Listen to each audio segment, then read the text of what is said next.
नमस्कार, स्वागत है आपका यूट्यूब चैनल उल्टा चश्मा में। लेकर आया हूं आपका अपना कार्यक्रम विश्लेषण विद वानखड़े। आज विश्लेषण करने के पहले मैं एक विज्ञापन का जिंगल आपको सुनाना चाहता हूं। ये पैरोडी है उसकी, लेकिन जब कहानी अनफोल्ड होगी तो आपको ये समझ में आएगा मैं किस सिलसिले में ये बात कर रहा था। वॉशिंग पाउडर कमला, वॉशिंग पाउडर कमला, भ्रष्टाचारियों की खूब धुलाई, खूब करे धुलाई। भ्रष्टों को मंत्री पद देके उनको खिलखिलाए, वॉशिंग पाउडर कमला। ये जो जिंगल है, ये वॉशिंग पाउडर कमला ब्रांड की वॉशिंग पाउडर है, जिसमें जब भी भ्रष्टाचारी उसमें धुल जाते हैं तो वो बिल्कुल नापाक होके निकलते हैं। और उसका बेहतरीन उदाहरण महाराष्ट्र है, क्योंकि महाराष्ट्र में इस वॉशिंग पाउडर की सबसे ज्यादा खपत है। और हाल ही में अभी एक और इस वॉशिंग पाउडर के धुलने के बाद पाक साफ होके निकले हैं। उनका नाम अजित पवार है। मैं आपको थोड़ा पीछे लेके चलता हूं। महाराष्ट्र की स्टेट कोऑपरेटिव बैंक है, जो अपेक्स बैंक है। जिला कोऑपरेटिव बैंक मिलकर एक स्टेट बैंक होती है और उसका एक संचालक मंडल है, जिसके अध्यक्ष अजित पवार थे।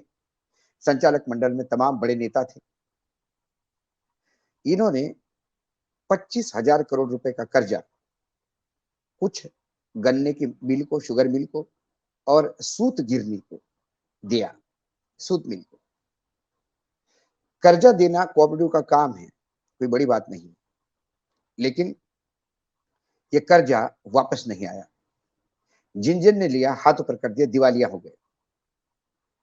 जब दिवालिया हो गए तो बैंक ने, कोऑपरेटिव बैंक ने उनका नीलामी की शुगर मिल की। तो शुगर मिल की नीलामी, शुगर मिल के वो अध्यक्ष जिन्होंने उसका दिवालिया निकाला, उन्होंने ही किसी अपने साथी के नाम पे 20-30% में वो पूरी शुगर मिल खरीदी। 100 का माल 20 रुपए में। अब जहां 100 रुपए वापस आने थे, वहां 20 रुपए जब वापस गए तो बैंक तो डूबनी थी। नाबार्ड ने जब ऑडिट किया तो अच्छी खासी चलती हुई बैंक 141 करोड़ रुपए लॉस में दिखाई दी। बैंक, नाबार्ड के होश उड़ गए। नाबार्ड ने जब पूरे अकाउंट चेक किए तो नाबार्ड ने पाया कि हर कानून, आरबीआई का कानून, कोऑपरेटिव के कानून, नाबार्ड की कंडीशन, सभी कानूनों की धज्जियां उड़ाते हुए ये 25,000 करोड़ रुपए के कर्ज बांटे गए थे। बहुत सारे संचालकों ने ही अपने ही शुगर मिल को ये दिलवाए। और उसके बाद का जो गड़बड़झाला हुआ, उससे आरबीआई ने एक लंबी चौड़ी रिपोर्ट बनाई। नाबार्ड ने, नाबार्ड की उस रिपोर्ट पे आरबीआई ने पूरा संचालक मंडल बर्खास्त कर दिया और फिर इंक्वायरी चालू हुई। लेकिन कुछ होना तो था नहीं।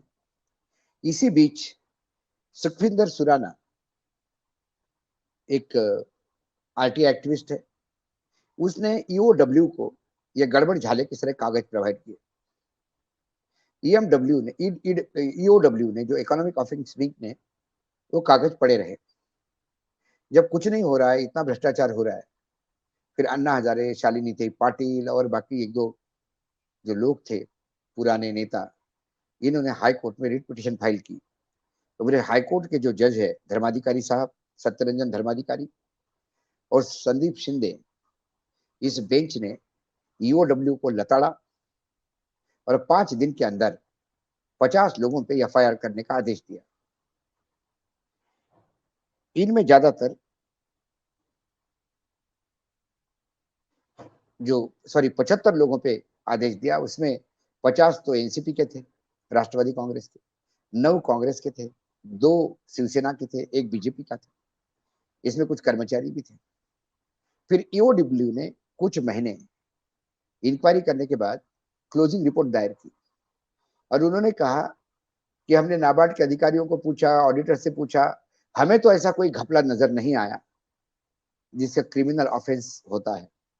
जबकि हाई कोर्ट ने जब ये डिसीजन दिया तब उन्होंने कहा था नाबार्ड की रिपोर्ट और बाकी साक्ष्य जो रिट पिटिशन में आए हैं सामने, इससे प्रथम दृष्टया ये दिखता है कि ये क्रिमिनल ऑफेंस है, मनी लॉन्ड्रिंग का काम है, इसका तुरंत इन्वेस्टिगेशन किया जाए, चार्जशीट फाइल किया जाए।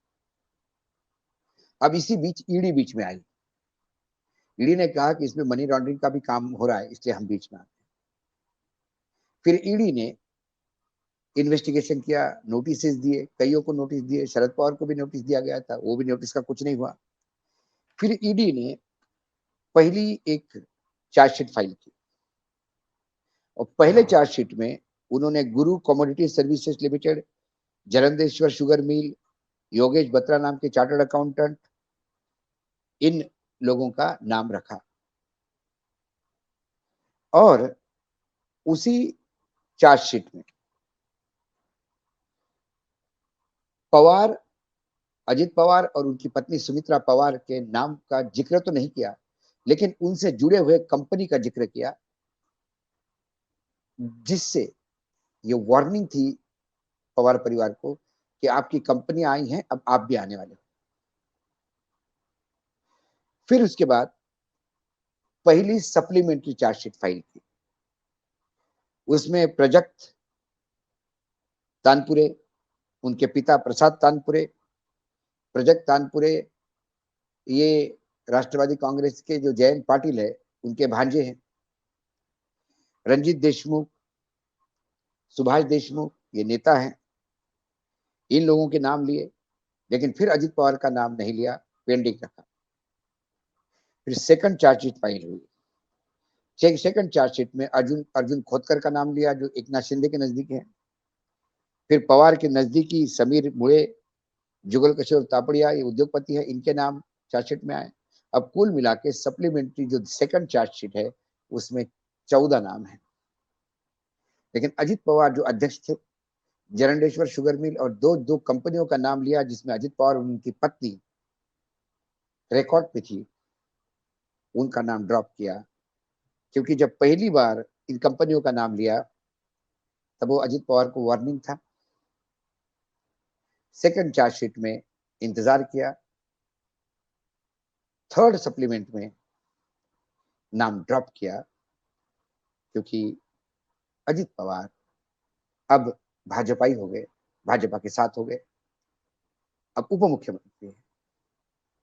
तो जिस अजित पवार को जेल जाना था, ईडी जिसको नोटिस दे रही थी, जिन कंपनियों को ईडी ने रिकॉर्ड पे रखा है बाकायदा पहले चार्जशीट में, उस कंपनियों के कर्ता धर्ता बाहर है। ये इस वॉशिंग पाउडर कमला का करिश्मा है। अब सवाल ये उठता है कि जब ईओडब्ल्यू ने ये कहा कि नाबार्ड की रिपोर्ट गलत है, तो फिर क्या वो दो जज साहब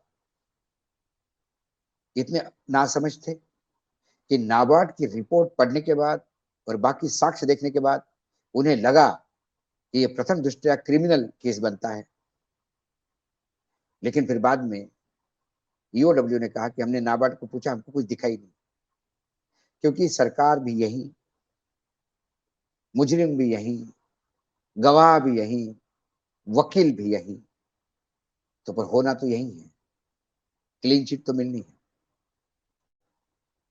जो भाजपा अजित पवार को जेल भेज के चक्की पिसवाने की बात करती थी, वो मुख्यमंत्री तात्कालीन विपक्ष के नेता थे, अध्यक्ष थे पार्टी के, महाराष्ट्र इकाई के, बीजेपी के देवेंद्र फडणवीस जी। वो एक बैलगाड़ी भर के डॉक्यूमेंट लेके औरंगाबाद बेंच पे गए थे और 17,000 करोड़ के सिंचन घोटाले के ये डॉक्यूमेंट है, मैं कोर्ट में सबमिट कर रहा हूँ, और उसके बाद दादा चक्की जेल जाएंगे और चक्की पीसेंगे, ये बात कही थी। अब वही ज्यादा साथ में इनके चक्की पीस रहे हैं, जिसका माल तो सब मिलके खा रहे हैं, लेकिन उस चक्की में पीस रहा है महाराष्ट्र का मतदाता। राजनीति करने के लिए कितने नीचे गिर सकते हैं नेता। अजित पवार जैसे पाक साफ नेता को, क्योंकि अभी तो पाक साफ ही बोला जाता है, देवेंद्र फडणवीस ने झूठे डॉक्यूमेंट रख के बदनाम करने का प्रयास किया। क्या देवेंद्र फडणवीस इसके लिए अजित पवार से माफी मांगेंगे? और यदि देवेंद्र फडणवीस से कहते हैं कि मैं झूठा नहीं हूं, ये कागज ओरिजिनल थे, ओरिजिनल डॉक्यूमेंट थे भ्रष्टाचार के, तो फिर क्या वो पूरे देश से माफी मांगेंगे कि उन्होंने एक भ्रष्ट आदमी को उप मुख्यमंत्री बनाया। आज ईडी की तीसरी चार्जशीट ये बता दी कि ईडी सोनेरी पिंजरे का तोता ही नहीं, वो पलता पालतू वो पामेरियन है जिसे जब मालिक कहते हैं कि नहीं नहीं नहीं पप्पी, नहीं बेटा चाचा है भाई है, तो पैर चाटने लगता है, छू बोलते से काटने लगता है। तो पहले छू बोला, जब काटने दौड़ा तब तक उन्होंने वॉशिंग पाउडर से नहा लिया, और उसके बाद फिर आवाज आई, नहीं पप्पी, चाचा है, दादा है, भाई है, और फिर पप्पी ने उन्हें पाक साफ कर दिया। आज इतना ही, फिर आता हूं कल किसी विषय के साथ। तब तक के लिए नमस्कार। देखते रहिएगा न्यूज चैनल उल्टा चश्मा।